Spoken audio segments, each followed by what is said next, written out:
nosotros venimos de un mundo donde el éxito es palpable y no es mirado desde el interior, desde lo onto, desde la ontología, desde el ser.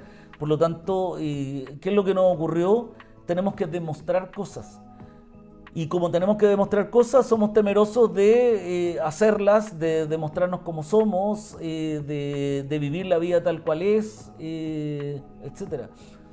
Un ejemplo de eso pueden ser las redes sociales, un ejemplo de eso puede ser como yo me muestro en la reunión de apoderados, un ejemplo de eso puede ser como yo me muestro en el trabajo, un ejemplo de eso. O sea, si nosotros viviéramos, no sé si en humildad es la palabra, pero si nosotros viviéramos en transparencia, es decir, como somos, y vamos ajustando ciertas cosas, porque tampoco hay que herir a otros, sino que ser yo y poder ajustarnos en estas relaciones interpersonales, quizás viviríamos más tranquilos y con más sonrisa y con más ganas de hacer las cosas. Bienvenidos a Liderazgo Silvestre, el episodio nuevo de este podcast donde hablamos del liderazgo, de la vida y de las personas, pero sobre todo de personas valientes, como Juan Fernando Guzmán, a quien conozco de manera personal. Juan Fernando, muchas gracias por recibirme aquí en CMG Consultores. Gracias por la invitación y bienvenida a tu casa, eso es lo más importante siempre. Bueno, Juan Fernando siempre dice eso, que CMG es la casa de todos los que nos formamos acá, porque de aquí me egresé, certifiqué como coach ontológico y organizacional, así que siempre muy agradecida, pero hoy día no vamos a hablar de mí, ni de mi proceso. Hoy día quiero contar un poco quién es Juan Fernando, cuál es la historia, qué hay detrás de este hombre que fundó esta escuela de coaching por la que ya han pasado. ¿Cuántas personas han pasado ya por aquí? Hoy día hay 20 generaciones que han pasado. Las generaciones son de 15 personas aproximadamente, una por año. Y eventualmente después de la pandemia empezamos a hacer 2 generaciones por año. Y son 20 aproximadamente. Partimos en el año 2009, 2010 ya se gestó la idea y en el 2011 o mitad del 2010 nos dieron la autorización para ser escuela de coaching. La autorización se da por una asociación internacional que avala, acredita y licencia a las escuelas para que puedan ser formadores de coach. O sea, que eso es súper importante. Nosotros, porque podríamos haber sido una escuela sin el respaldo de ninguna asociación que diera la luz verde a esto, nos preocupamos mucho de que fuera con el respaldo de la Asociación Internacional de Coaching. Y posteriormente un reconocimiento del Colegio Certificado de Coach y hoy día también la Federación de Coach Ontológico.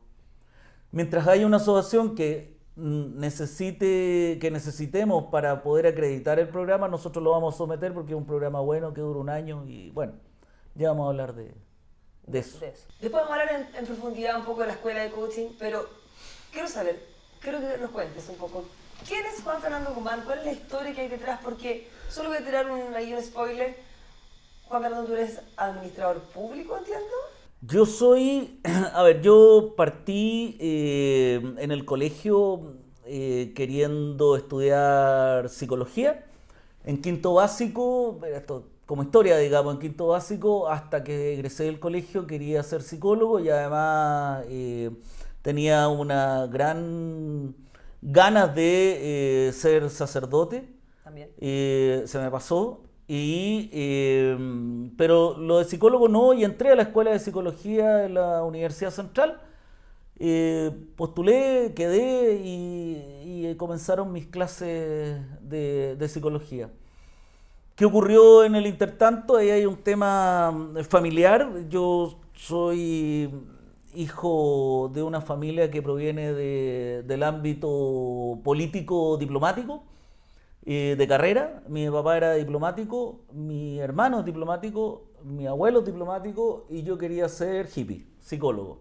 Entonces no encajaba mucho el sistema, así que había un contacto dentro de la misma Universidad Central en la carrera de Ciencias Políticas, conocían a mi familia, así que me cambiaron por dentro. En años 80 uno no podía alegar mucho, no es como hoy día que todo el mundo puede alegar cualquier cosa, digamos, y te escuchan. Ahí, antes a un niño de 18 años o de 17 años y algo, no lo escuchaban mucho, así que me cambiaron por dentro y un día aparecí matriculado en la Escuela de Ciencias Políticas y Administrativas. Con el tiempo descubrí que el título era de administrador público y posteriormente cuando se abrió la carrera, porque se hizo como carrera de Ciencias Políticas, años después también estudié Ciencias Políticas. Estudié las dos carreras en conjunto, finalmente me titulé de las dos el mismo día, uno en la mañana y otro en la tarde, distintos exámenes de grado.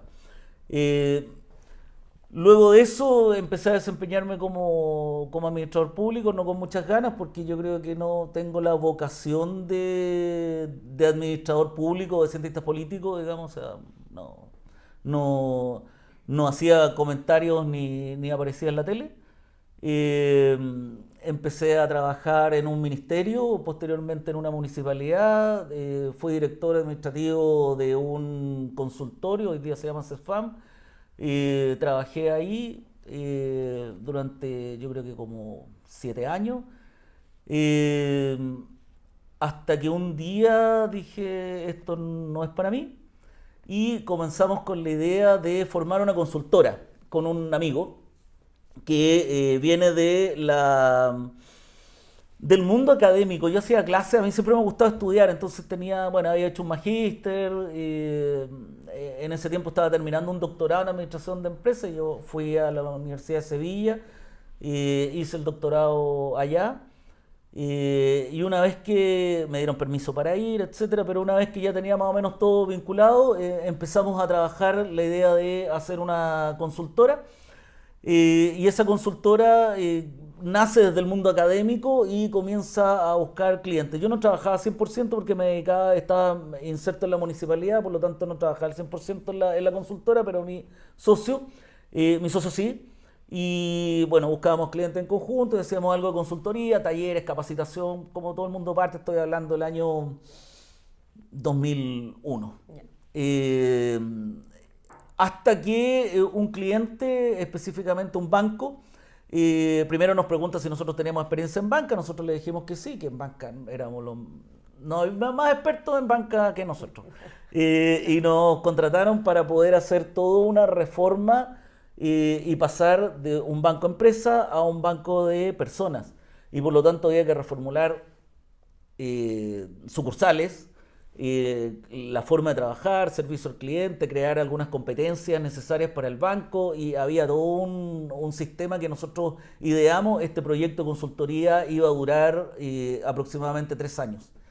Dentro de ese proyecto, el gerente general del banco nos propone si, estamos hablando de año 2003, no sé, nos propone si podíamos hacer un coaching al gerente de finanzas, porque él decía, él es muy bueno técnicamente, sabe muy bien lo que tiene que hacer, pero sus habilidades relacionales no son muy buenas. Entonces, ¿qué tal si le hacemos un coaching y ese coaching propone el gerente general, ese coaching tiene que ser un coaching ontológico? Él sabía lo que era el coaching Él sabía lo ontológico. que era el coaching ontológico, nosotros no sabíamos lo que era el coaching ontológico, nos quedamos mirando con mis socios y dijimos, busquemos qué es el coaching ontológico. Obviamente le dijimos coaching ontológico, nosotros somos expertos en coaching ontológico, así que vamos para adelante. Y empezamos a buscar coaching ontológico. Y había solo una empresa, una escuela en Chile que daba ese tipo de cursos. Y ese tipo de curso además era bastante caro en ese tiempo, estamos hablando del año, no sé, 2007, 2009, en ese tiempo costaba 10 millones de pesos hacer el curso. Y por lo tanto pertenecía a un grupo bien reducido, una elite que se quería formar dentro de la filosofía. Y por lo tanto sus egresados para hacer coaching ontológico cobraban muy caro. Hoy día el coaching ontológico es más asequible a las personas, pero en su momento, claro, una sesión de coaching llegaba a costar hasta, no sé, 420.000 pesos en ese tiempo, que era mucha plata. Y yo dije, como es mucha plata y como a mí me gusta estudiar, y si estudié un magíster, estudié un doctorado, estudié las dos profesiones, yo hago el coaching ontológico y nos ahorramos esa plata. y fui a hacer el coaching ontológico. Digo, fui a hacer el coaching ontológico porque estaba cerrado en Chile y esto solo se dictaba, había una plaza, se dictaba en Argentina, así que partí a Argentina a formarme como coach ontológico y lo hice y me cambió la forma de ver el mundo. Me cambió la vida, me cambió la forma de mirar, la forma de observar, me cambió la forma de relacionarme con otras personas. Llegué a Santiago y hubo hartos cambios en mi vida. Me retiré de la municipalidad, me dediqué solo a sacar CMG adelante. Eh, yo estaba casado, sin hijos, pero casado, estaba en esa relación. Terminé la relación porque la relación ya no venía bien, entonces la pregunta que te hacen, que me hice yo en el coaching es si esto es lo que quiero para mi vida y si era feliz. Y llegué a Santiago y me separé, y me retiré de la municipalidad y incorporamos el coaching ontológico en la consultoría, que era algo en ese tiempo bastante novedoso porque era hacer coaching ontológico, que era el uno a uno, más vivencial, etcétera, y mezclarlo con lo organizacional. Y desde ahí a mi socio no le gustó mucho, así que también para afuera mi socio, yo me quedé con la consultora, incorporamos el tema del coaching ontológico y partimos haciendo lo que hoy día se conoce como CMG, que es una consultora y además una escuela de coaching, porque dije, esto todo el mundo lo tiene que conocer. Andaba un poco como con coachitis, así como, oh, esto le cambiará el mundo, así que medio evangelizando al sistema. Uno sale medio así como, esto me provoca cambios y se me provocó cambios a mí, entonces puede provocarle cambios a otro. Entonces esto hay que hacerlo una escuela y formar gente, y partimos en el año 2009, 2010, partimos a que nos dieran la autorización y comenzamos a hacer escuela de coaching ontológico. Y tenía que ser ontológico porque el coaching ontológico viene de la filosofía y el coaching ontológico remueve a las personas. Se estudia más, es un año de estudio o un año y medio en ese tiempo, o sea, es más profundo en su mirada y en su forma de remover y accionar y de hacer planes de acción, etcétera, etcétera. O sea, sin duda para ti esta inmersión en el mundo del coaching ontológico fue un momento, como lo es para, yo creo que, no sé si la mayoría, hay que tener bien harta valentía para poder meterse ahí, sacarse todas las capas de cebolla, como dice mi querida amiga Natalia, pero sin duda para ti fue un momento bisagra. ¿Hay un antes y un después en tu vida después de eso? Yo creo que sí, y yo creo que son uno de los grandes antes y después de mi vida. No hay si nos ponemos a hacer memoria y en esta conversación antes de comenzar a grabar, que yo empezaba a buscar algún momento así como trascendente, yo creo que el momento más trascendente o bisagra como tú le llamas, tiene que ver con el estudio del coaching. ¿Por qué? Porque yo era una persona que tenía un observador y no me daba cuenta de ese observador. O sea, había mucho ego, bastante soberbia, que puede que la haya hoy día también, con la diferencia que el coaching te hace ver que la tienes. El coaching te muestra tus sombras y te hace convivir con ellas. Cuando no ocurre esa formación o no ocurre esa manera de mirar el mundo, tú las tienes, pero no te das cuenta. Entonces, no solo te haces daño a ti, sino que puedes hacerle daño a otro. Ahora eres consciente. Y aquí el trabajar la conciencia yo creo que es uno de los grandes pilares fundamentales en términos de cómo se hace esta formación. Entonces, claro, tú sabes quién eres o intentas saber quién eres o reconoces en ti ciertas formas de actuar y sabes de dónde viene. En el coaching nosotros decimos, no solo te das cuenta, sino que te das cuenta que te das cuenta en lo que estás haciendo. Eso. Me di cuenta que me di cuenta. Uh-huh. ¿Qué le dirías tú al Juan Fernando de antes de este proceso de coaching ontológico? Buena pregunta. Yo creo que le diría que hay que aprovechar los momentos a concho. Es decir,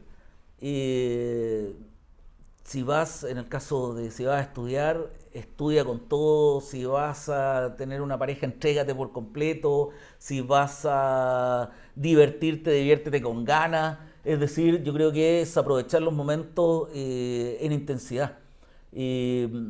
Creo que una persona tiene que no solo vivir el aquí y ahora o vivir el momento, sino que vivirlo con intensidad. Si voy a hacer algo que no me gusta, si voy a hacer algo que yo creo que no me da algún beneficio de gratitud personal o de sentirme de bienestar, yo creo que de repente no es bueno hacerlo. O Como sea, vivir con pasión un poco, es buscar la como vivir pasión. con pasión. Yo creo que eso es como la gran característica de hoy día mía. Yo hago las cosas con mucha intensidad, me gusta vivir las cosas con pasión. Y antes de esta bisagra del coaching, yo creo que me pasaba exactamente lo mismo, con la diferencia que a lo mejor había una euforia malentendida o gastos energéticos que hay que hacerlo y tirar para todos lados. O sea, yo te puedo contar que cuando yo estaba en la universidad, claro, estudiaba 2 carreras, era bombero, era scout, pololeaba, me gustaba salir, salía con los amigos, o sea, vivir la vida en intensidad, pero no me daba cuenta. Yo creo que el estar en conciencia y ojalá en conciencia plena de lo que tú estás haciendo y cómo lo estás viviendo es lo que marca la diferencia. No estoy diciendo cambia tu forma de hacer, sino que date cuenta de tu forma para ver si eso es lo que quieres de tu vida o no lo quieres. Vivir más en coherencia, estar más alineado. Vivir en coherencia con quién eres, pero para vivir en coherencia con quién eres, tienes que saber quién eres. Claro. O sea, hay una lógica. Y saber quién soy no es algo fácil, porque la gente se pregunta quién soy y empieza a decir características, roles, o sea, súper importante. ¿Quién soy? Soy mamá, soy papá, soy profesor. Muchas veces se asocian al cargo que están viviendo en ese minuto, a la profesión que estudiaron. O al rol, como estábamos comentando, o al título profesional. Pero uno no es el título profesional, uno no es el rol, básicamente, uno es otra cosa. Y ese fue el camino. Posteriormente, después del coaching, me empecé a meter y volver a mi pasión. Yo dije, aquí tengo que volver. Me empecé a meter en el mundo de la psicología. eh, Hice algunos cursos, posteriormente algunos diplomados que tenían que ver con el comportamiento humano. Volví a caer en el estudio en términos de magíster. Hice un magíster en terapia Gestalt y me empecé a especializar como terapeuta Gestalt. De administrador público ya no me quedaba nada, salvo un par de libros que tengo ahí en la oficina de administración. Y me lancé y hice un doctorado. A mí me gusta estudiar, entonces hice un doctorado en psicología y hoy día soy doctor en psicología. eh, y terminé con eso y me empecé a especializar en el ámbito de la psicología y el comportamiento humano. Si me tuviera que especializar o me tuviera que definir dentro de un rol, que es lo que me especialicé, yo creo que es en el análisis de la conducta, ¿sí? De hecho, trabajé un tiempo en la Policía de Investigaciones en eso, asesorando, hice clases en la escuela de investigaciones en el análisis de la conducta biopsicosocial y empecé a trabajar todo un mundo de cómo la gente se empieza a comportar y cuál es el comportamiento. Y finalmente terminé estudiando una especialización en detección de mentiras microfaciales. Y, y en eso me entretuve bastante. Yo creo que esa es mi pasión y para allá apunta, ¿sí? O sea, yo no me veía detrás de un escritorio. Pero sí me veo detrás de un sillón. No sé si me explico, digamos. O sea, no es que me vea corriendo o haciendo en terreno. O sea, mi alma de arquitecto no existe o de constructor civil no va por ahí. Sí, sigo sentado, sigo conversando, pero lo mío tenía que ver con el análisis del comportamiento humano y del propio comportamiento, entender por qué la gente hace lo que hace finalmente y cómo todo esto puedes ayudar a otros a que entiendan por qué de alguna manera están haciendo lo que están haciendo y que esto sea un servicio. Muy desde algo que sí me marcó en mi vida, que fueron los scouts. Yo fui scout de mi colegio, del Colegio San Ignacio, jefe forever del colegio.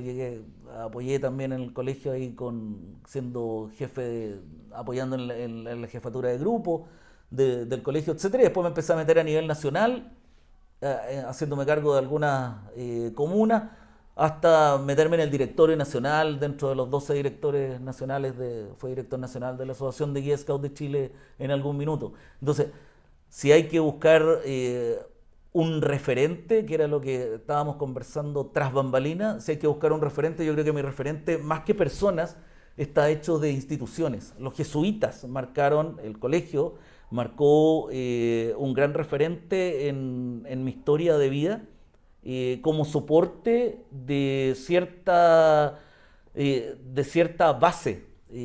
Mi papá falleció cuando yo era bastante pequeño, ¿Qué edad tenías? por lo tanto yo tenía 1 año y algo, Ah, muy o sea, chico. sí, muy chico. Sí, mi papá era colombiano, cuando hablamos de esto que era diplomático, pero era diplomático de Colombia en Chile, era cónsul de Colombia en Chile. Falleció, yo me quedé con mi mamá. El hermano que nombré al principio es un hermanastro, digamos, del otro matrimonio de mi papá. Por lo tanto, tampoco tenía mucho vínculo con él, era mucho mayor. Yo me quedé con mi mamá los dos. Mi mamá me educó. Y desde ese arquetipo empezó a buscar algunos referentes no concretos, así como no se volvió a casar, de haber tenido pareja, etcétera. Las mamás no contaban nada en ese tiempo. Pero desde ese arquetipo empezó a buscar a lo mejor referentes y ella me metió a Scout, ella me puso en ese colegio, ella me puso yo. Lo único que quería era salirme de Scout y no estar ahí, digamos, porque me cargaba a acampar, no tenía baño, Eres muy señorito. era muy fifí.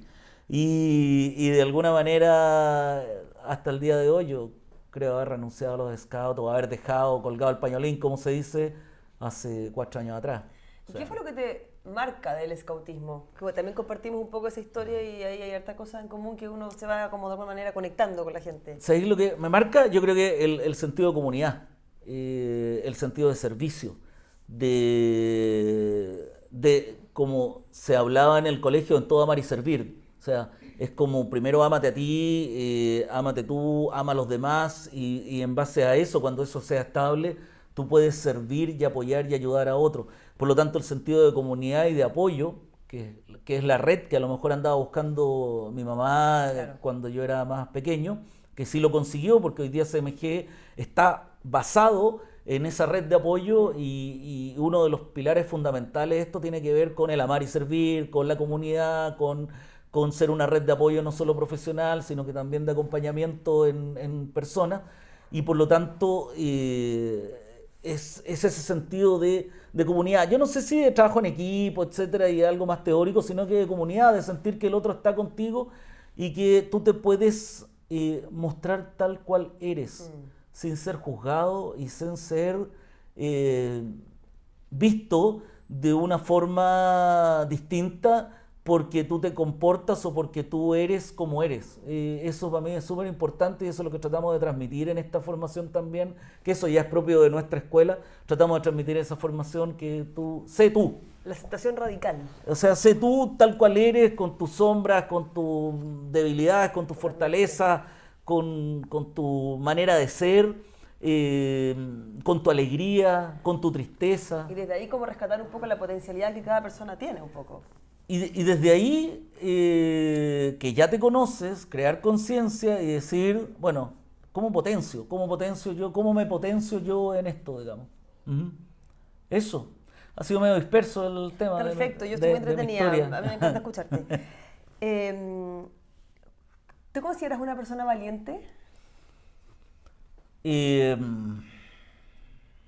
sí, yo creo que sí. Sí, yo creo que sí. Eh, porque me ha dado miedo muchas veces y me he levantado muchas veces.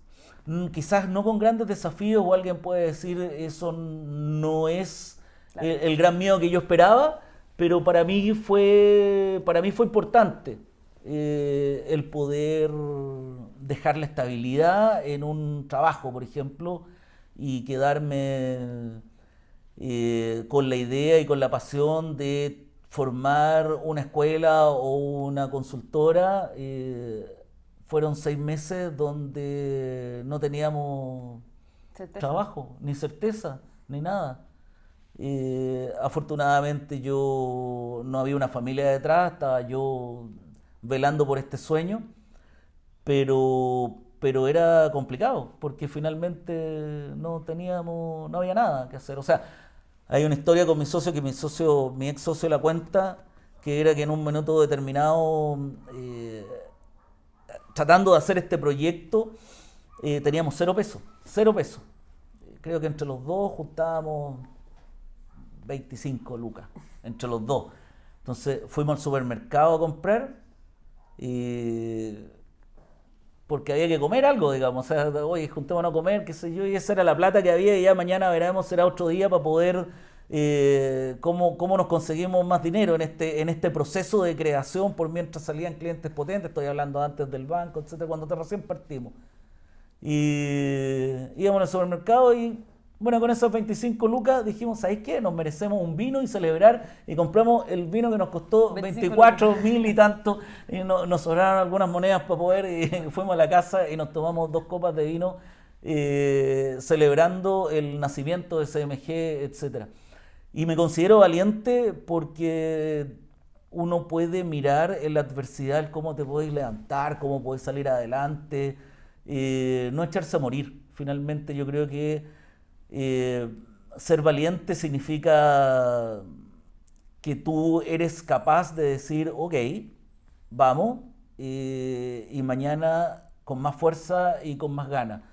Y si no vuelve a resultar, ok, vamos, con más fuerza y con más ganas, porque siempre va a haber alguna ventana que se abra, siempre va a haber algún contacto con el que puedas conversar, siempre va a haber alguien que te pueda prestar un apoyo, etcétera. Por eso para mí es tan importante el término y el tema de la comunidad, de ser comunidad, y ojalá pudiéramos ser comunidad todo el país, todo el mundo, etcétera. Ahí hay un sueño súper interesante, que es tratar de ser, no sé si hermanos, no sé si familia. Yo no llamaría, cada uno tiene su propia idea de lo que son los hermanos y la familia, pero sí de vivir en común unión, y de respetar al otro como legítimo otro, y de ser y que el otro pueda ser como es, y tú en cierta medida tolerar, o comprender, o poner límites, o tener una sana convivencia. En común unión. Sí, es eso. Y más que el bienestar, es como el bien ser. Yo estoy bien, y si yo estoy bien, entonces me puedo interrelacionar con otros de una manera distinta. Desde el cariño, desde ser una persona, como decía Humberto Maturana, desde la biología del amor. Es como, desde el cariño soy capaz de comprender. Y si no estamos de acuerdo, te escucho, te puedo apoyar, pero también existen los límites y puedo dar un paso al costado, claro, seguir mi camino. O sea, hay una vida completa en la que uno puede manejar su propia forma de ser.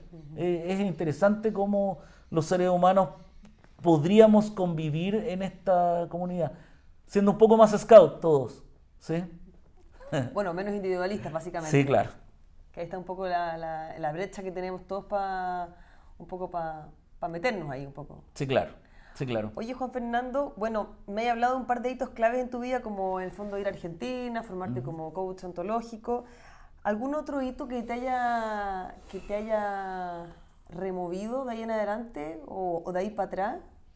No, de ahí para adelante yo creo que hay un hito súper importante, porque después que llegué del curso de coach, que cambió absolutamente mi forma de observar el mundo, de una forma en la cual no era consciente, y hoy día sí.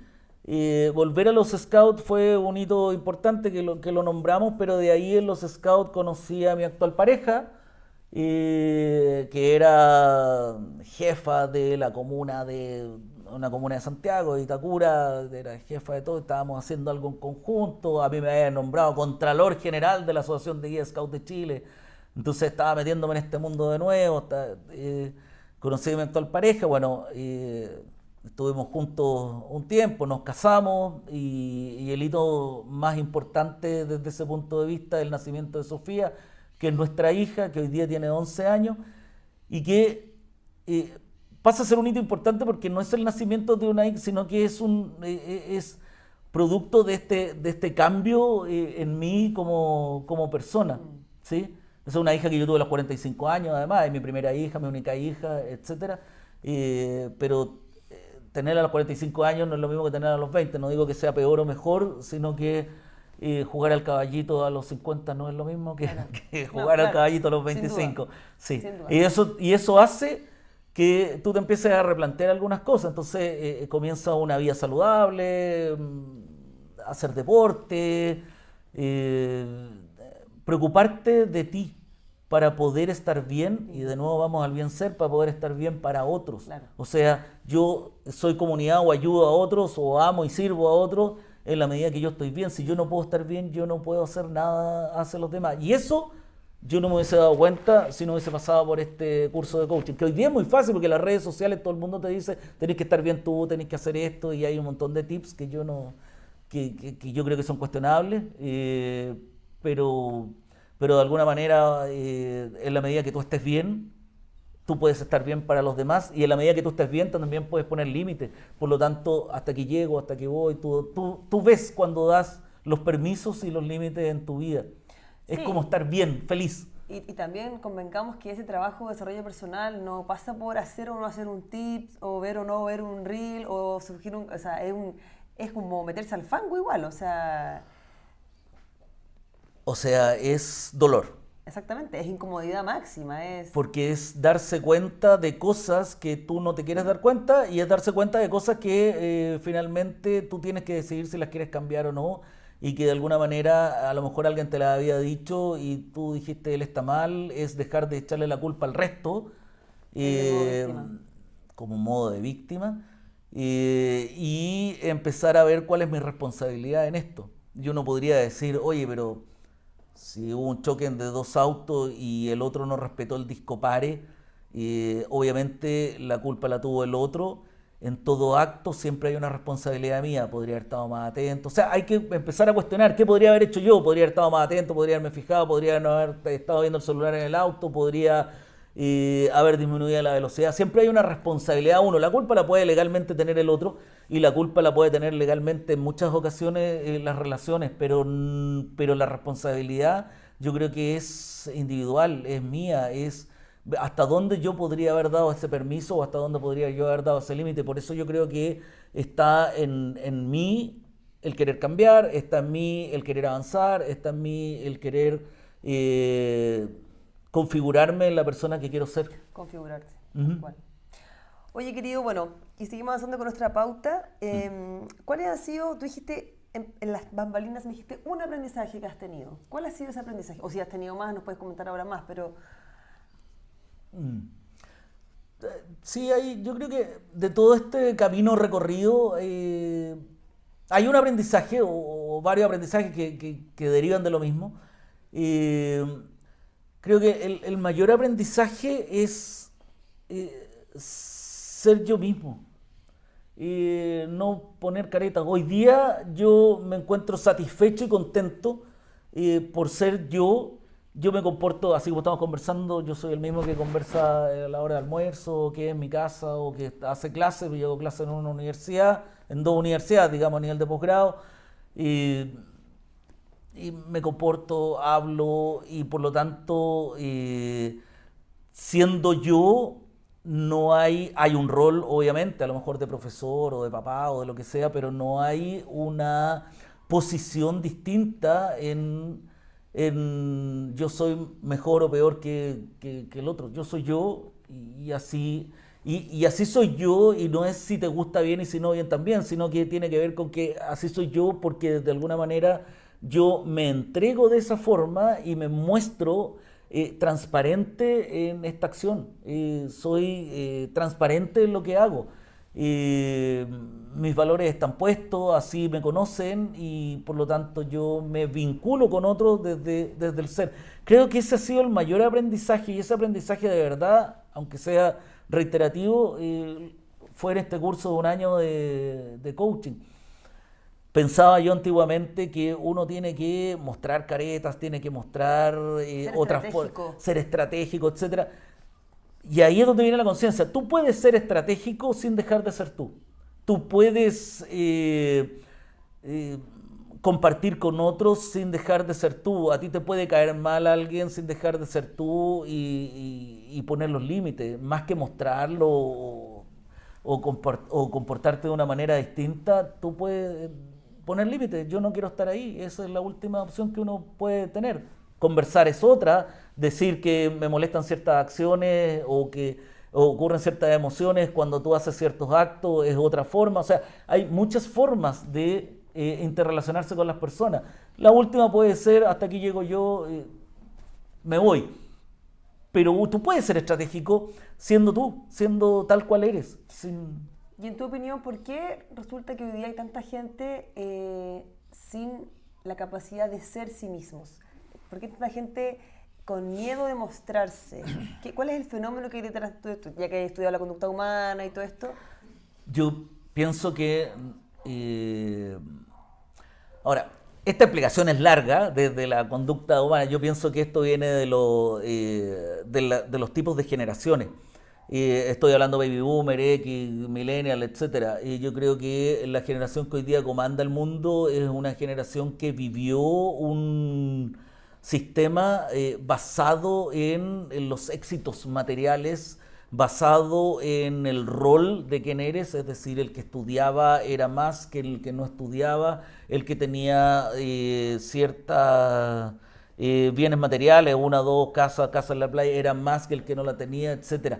Eso con los millennials yo agradezco que cambia la mentalidad hacia el propósito que es distinto, digamos, o sea, en vez de tener un auto alemán ahora tengo una bicicleta y con eso me basta. Claro, Y yo soy y yo soy feliz con eso. Y ahí hay un cambio de paradigma que viene y cuando los millennials tienen a cargo del mundo, a lo mejor va a haber una vuelta de tuerca y las cosas podrían cambiar en esto, pero ¿qué es lo que ocurrió o qué es lo que pienso yo que ocurre con este tema? Es que de alguna forma nosotros venimos de un mundo donde el éxito es palpable y no es mirado desde el interior, desde lo onto, desde la ontología, desde el ser. Por lo tanto, ¿qué es lo que nos ocurrió? Tenemos que demostrar cosas. Y como tenemos que demostrar cosas, somos temerosos de hacerlas, de demostrarnos como somos, de vivir la vida tal cual es, etcétera. Un ejemplo de eso pueden ser las redes sociales, un ejemplo de eso puede ser como yo me muestro en la reunión de apoderados, un ejemplo de eso puede ser como yo me muestro en el trabajo, un ejemplo de eso. O sea, si nosotros viviéramos, no sé si en humildad es la palabra, pero si nosotros viviéramos en transparencia, es decir, como somos, y vamos ajustando ciertas cosas porque tampoco hay que herir a otros, sino que ser yo y poder ajustarnos en estas relaciones interpersonales, quizás viviríamos más tranquilos y con más sonrisa y con más ganas de hacer las cosas. Más libre, Más libre, ser tú. Que la autenticidad nos acerca mucho a la libertad. Ser auténtico. Total. ¿Sí? Los scouts tienen una frase que dice que ser auténtico en su actuar. Y yo creo que va por ahí el tema. Y eso nosotros lo recogimos en CMG y esa frase la empecé a escuchar aquí, o vamos a dejar el mundo mejor que como lo encontramos, etcétera. Son frases que parecieran clichés, pero si tú las vives y la incorporas en tus valores, no son clichés.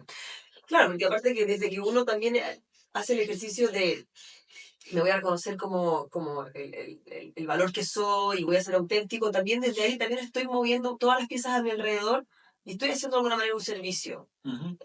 Después uno desde el coaching también puede acompañar a otros y qué sé yo, pero solo el hecho de mostrarse uno como es, solo el hecho de quererse a uno mismo primero, ya está ahí moviendo las piezas del juego hacia un mejor ambiente.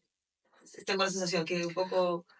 y que se irradia algo distinto, cambian las cosas de, ¿cachai? O sea, yo creo que las emociones son contagiosas. Y el otro día hablaba con mi alumno y decía, las emociones son contagiosas y las emociones disfuncionales, eh, después podemos entrar en el tema de si existen positivas o negativas, pero las emociones disfuncionales que no nos hacen, que nos movilizan y no nos hacen muy bien o que no son agradables, las emociones que no son agradables a veces generan mayor impacto y contagian mucho más. O sea, cuando alguien anda triste, pero no el triste en la función de tristeza que tiene que ver con el autoconocimiento, sino que anda triste desde una forma melancólica, apática, etcétera, eso contagia mucho más en una organización que una persona que anda con optimismo. O sea, la persona que anda con optimismo y anda tirando todo para arriba, lo más seguro es que baje si es que hay dos o tres con emociones, con alguna emoción disfuncional.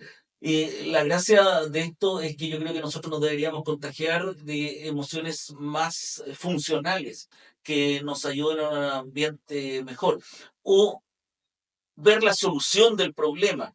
Aquí hay una frase que a mí me encanta que dice que el problema no es el problema. Si tú te das cuenta, no existen problemas. Es la relación. Es la relación que yo tengo con las cosas o con los seres o con las personas o con la energía. Por lo tanto, no es que yo tenga un problema de plata, es que es preguntarse qué relación estoy teniendo con el dinero, qué relación estoy teniendo con mi vecino, qué relación estoy teniendo con mis compañeros de trabajo, qué relación. Entonces, cuando uno se pone a pensar, si yo tengo un problema con alguien, a lo mejor no es el problema no es el problema es la relación que yo tengo con esa persona, porque quizá eso mismo que me molesta del otro no me molesta con el B o con el C, y por lo tanto lo que yo tengo que configurar son mis relaciones, mi tipo de relaciones, cómo me configuro yo relacionalmente desde la forma de ser de este ser interpersonal que se mueve con otros. Nosotros vivimos en sociedad y somos gregarios por naturaleza, me lo enseñaron en historia en quinto básico, y por lo tanto convivimos. ¿Y cómo vamos a convivir? Si nosotros conviviéramos y tuviéramos el foco en cómo me relaciono, poniendo límites, poniendo permisos, etcétera, pero una conversación más larga y siendo transparente y cómo me relaciono, fijándome en eso, incluso podríamos decir que podríamos hacer desaparecer los problemas. Bastante utópico, pero se puede luchar por eso. Queda tiempo todavía para hacer que los problemas no existan. Se puede trabajar para ello. Se puede trabajar para ello. Muchas gracias por toda esta cátedra de conocimiento, sabiduría y sobre todo también experiencia. Y ya vamos cerrando con nuestra pauta de entrevista. ¿Y cuáles serían para ti los consejos? Pueden ser hábitos, pueden ser buenas prácticas. ¿Cuál sería o tu visión de la vida que tú podrías dejar para las personas que te escucharían? Sí, yo partiría haciendo una introducción a esto, ya que estamos hablando de liderazgo. Yo empecé a estudiar todo el tema de liderazgo. De hecho, hay dos libros que he escrito, patrocinados por la universidad, etcétera, pero dos libros escritos. Uno que es Liderazgo en tiempos de pandemia, cómo cambiamos la forma y el observador en términos de liderar a otras personas, que tenía que ver con, se incorpora la salud mental, la toma de decisiones, la productividad, etcétera, que hay que es un buen libro, que es un estudio básicamente, digamos, y estoy terminando otro se llama En busca del jefe perdido, que tiene que ver cómo mezclamos nosotros de esa jefatura que hoy día ser jefe, el poder, etcétera, también es parte de ser líder, y que hoy día todos los jefes necesitamos tener habilidades directivas, y esas habilidades directivas tienen que ver con las habilidades conductuales relacionales o llamadas habilidades blandas. Como el mundo avanza hacia allá, y creo que debería avanzar hacia allá y ojalá avancemos más rápido hacia allá, yo creo que lo mejor o el gran consejo siempre tiene que ver con prepararse, con estudiar. Hoy día estudiar es gratis. O sea, uno pesca YouTube y en vez de ver un video gracioso de cómo alguien se burla de otro o cómo estamos trabajando o viendo en TikTok algunas cosas, podríamos perfectamente poner algún video sobre el comportamiento humano, sobre el liderazgo, sobre el autoconocimiento, sobre el bien ser. Hoy día prepararse está al acceso de todos. Por lo tanto, yo creo que una de las formas es estudiar, prepararse y después practicarlo, meterse en eso, vivirlo.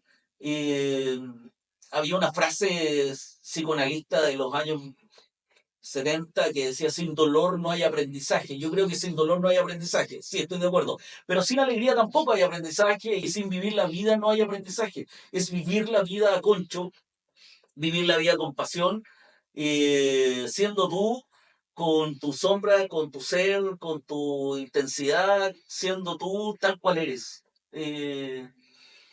Si uno se da cuenta de eso y dentro de ese ámbito regula su forma de interrelacionarse, lo digo regula porque uno no puede ser tal cual es e ir haciéndole daño a otros, sino que uno es tal cual es y regulando estas relaciones interpersonales, ajustando con el tal cual es del otro, etcétera. Pero si uno vive eso a concho, va a vivir una vida plena, una vida mejor, una vida holgada, tranquila, en paz, eh, donde no anda corriendo todo el día. Y si tiene que andar corriendo, que disfrutes el andar corriendo, digamos. Que don Pablo no anda corriendo.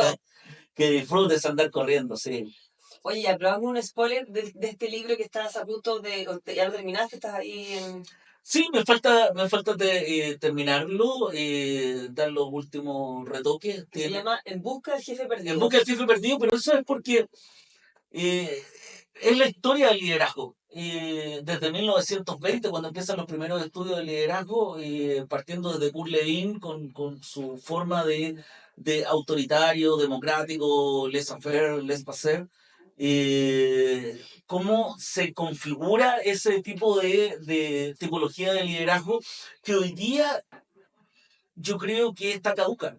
O sea, hoy día no hay que hablar de esos tres tipos de liderazgo, hoy día no hay que hablar de que el líder nace y que tiene ciertas características, la teoría de rasgos. Entonces, hago una evolución desde cómo vemos el liderazgo desde 1920 hasta el 2024.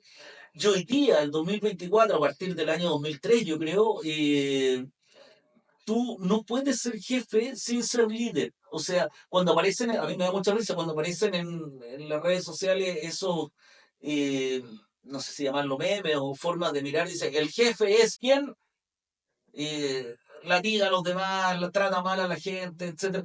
Y líder es el que está con la gente, los acompaña. A mí me da un poco de risa porque yo creo que hoy día, si un jefe se comporta así, dura poco como jefe. Hoy día un jefe lo que anda buscando no solamente un MBA, anda buscando un cómo relacionarse con los demás. Y por lo tanto, un buen jefe es aquel que es un buen directivo, que tiene habilidades directivas, que tiene habilidades blandas, que tiene empatía, asertividad. Y eso hoy día se enseña en las escuelas de negocios. Por lo tanto, yo no sé si esta división de jefe y líder es tan dura y tan exacta. Yo creo que se ha ido mezclando. Entonces, voy buscando al jefe, desde ese jefe que mandaba y tomaba decisiones y que aterrorizaba al resto, a un jefe hoy día que es obviamente un líder coach. Entonces, incorporo en el año, desde el 2003 al 2024, esta teoría que tiene que ver con ser directivo coach, un directivo que acompaña, que educa, que forma, que habla desde el ser, es un directivo coach que ama la filosofía y que busca el aprendizaje en la organización para encontrar organizaciones inteligentes, que son aquellas las que aprenden, y busca en aprendizaje en cada una de las personas para que se desarrollen. Por lo tanto, es un jefe que desarrolla a otros. Y cuando encontramos ese jefe, lo encontramos. Entonces, como eso, como busca el jefe perdido, porque ha estado perdido entre la toma de decisiones, entre la emoción, entre lo racional, entre ser súper duro, entre el miedo, entre la cercanía. Ha andado perdida en esa nebulosa hasta hoy día, que yo creo que en el año 2024 o en esta época, ya lo hemos encontrado, que es un jefe que está en disposición y al servicio. El liderazgo es servicio. Y para eso tú tienes que educarte bien, porque no puedes servir si no te conoces a ti mismo, no sabes quién eres y si que no tienes un propósito claro de vida. Y ahí el libro pasa por algunos tipos de liderazgo, como el liderazgo transformacional, contamos algunas historias de Antares de la Luz, que era una secta, etcétera, que tiene liderazgo, un poco de Hitler, que tiene liderazgo. Entonces también sacamos el concepto de liderazgo positivo o negativo, lo dejamos como liderazgo. Hoy día el liderazgo para mí es, si te siguen, eres líder.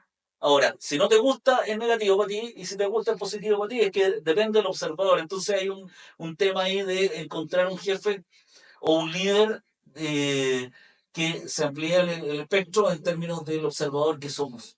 Es muy coaching, muy desde el estilo coach. Con esto voy a terminar. ¿Te pasa que de alguna manera igual el liderazgo tiene muchas similitudes con la paternidad o la maternidad? Sí. O sea, que en el fondo como No lo había pensado, pero sí. recojo tus palabras cuando tú dices, bueno, soy papá y me tengo que un poco convertir en un buen ser humano, me empiezo a mirar un poco porque me están mirando todo el tiempo. O sea, quieranlo o no, hay alguien que te está mirando todo el tiempo. Entonces me tengo que hacer cargo del ser que soy. Y tiene quizás para mí siempre me ha parecido que tiene puntos que un poco, efectivamente, como madre también me tengo que hacer cargo del ser que soy. Y desde una organización también tengo que hacer cargo del ser que soy, porque igual, estés o no estés en un lugar jerárquico, la gente que está alrededor tuyo te está mirando. Sí, no lo había pensado, pero sí, y pensándolo así rápidamente, ese liderazgo, esa jefatura que hoy día yo lo mezclo, tiene mucho sentido en este rol de padre o madre, porque eres un referente, porque te están observando, porque quieres lo mejor para el otro. Es que ahí viene la gracia. Yo sé que no todos los padres y madres son iguales, pero en su genérico tú quieres lo mejor para el otro. Digo eso por los distintos observadores, pero tú quieres lo mejor para el otro y ese otro puede ser tu hijo, tus seres a los cuales estás formando y educando. Y yo creo que esto se puede extrapolar a lo organizacional. Tú eres un buen jefe o un buen líder cuando quieres lo mejor para los otros, por lo tanto lo vas a desarrollar, vas a saber cuándo es el momento de que puedan crecer y a lo mejor salir de la organización para buscar un futuro mejor. eh, y por sobre todo, hay algo que cuando me lo nombraste me dio conciencia, que es un rol y dentro de ese rol uno no deja el cariño. Yo te puedo decir, retroalimentar y decirle si estás mal, o es como cuando reto a un hijo, Claro. yo no dejo de quererlo porque lo reto. De hecho, hasta cuando yo reto a mi hija y digo, mira, no hiciste esto, no te lavaste los dientes, ya, ¿para qué te lavaste los dientes? Yo sé en mi interior de que no estoy enojado, no engancho. No engancho con eso. Solamente lo estoy haciendo porque es parte de mi función y yo creo que desde ahí en las organizaciones cuando uno es líder o jefe debería jugar ese rol. No enganchar, jugar ese rol. Mira, hoy día tengo que golpear la mesa y decir, esta toma de decisiones ya se hace.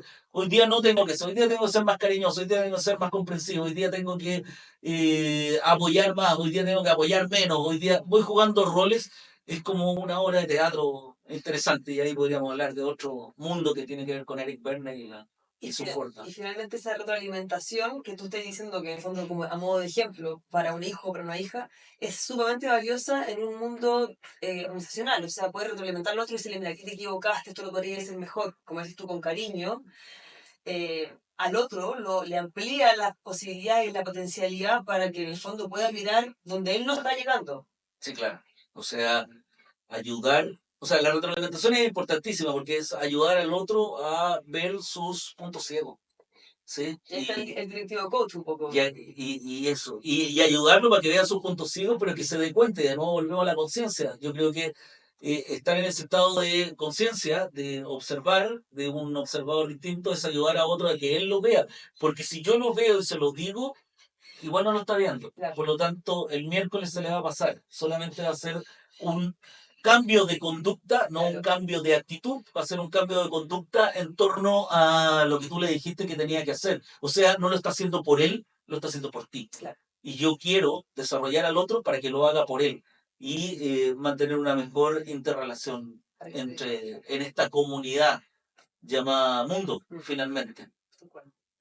Tú me dices, si estamos, porque yo tengo acá en el suelo, tengo acá en el suelo, para que te lo llegue a Chillán. A mi pueblo. A tu pueblo, liderazgo en tiempo de pandemia. Este es el último libro, que es un estudio, dice cómo se trabaja el liderazgo desde el liderazgo situacional. Y, y un regalo por esta entrevista. Muchísimas gracias. Y además dice para Javiera. Para Javiera. O sea, es solo tuyo. A ver, espérate, ¿qué dice? Para Javiera, amiga, para mi amiga Javiera. A ver, ¿qué dice ahí? Oh, la letra de médico. de doctor Para psicología. Para mi amiga Javiera, flamante coach. Oh, muchas gracias. No lo he entendido. Muchas gracias. Ahora sí, más si lo dices tú, suena más flamante todavía. Juan Fernando, muchísimas gracias por tu tiempo, por recibirme aquí en CMG, donde alguna vez vine. Que además fuiste profesora de esta escuela, no lo reniegues. No, bajo ningún punto de vista, con mucho orgullo y muy agradecida siempre, por supuesto que siempre también abierta a lo que ustedes necesiten, porque para mí también hay un antes y un después. Cuando paso por la escuela de coaching, muchas puertas se abren, muchas cosas se ven, y también es incómodo. Y la invitación es un poco también a mirarse y acompañarse para ser una mejor persona, como dice SMG, para dejar el mundo mejor de como lo encontramos. Para dejar el mundo mejor que como lo encontramos, así es. Gracias, Javier. Muchísimas gracias. A todos los que nos ven y nos escuchan, Liderazgo Silvestre, el episodio número 9 con Juan Fernando Guzmán, director y fundador de la Escuela de Coaching CMG Consultores. Lo pueden escuchar en YouTube y en Spotify. Muchas gracias por quedarse y por escuchar esta entrevista. Nos vemos en un próximo capítulo.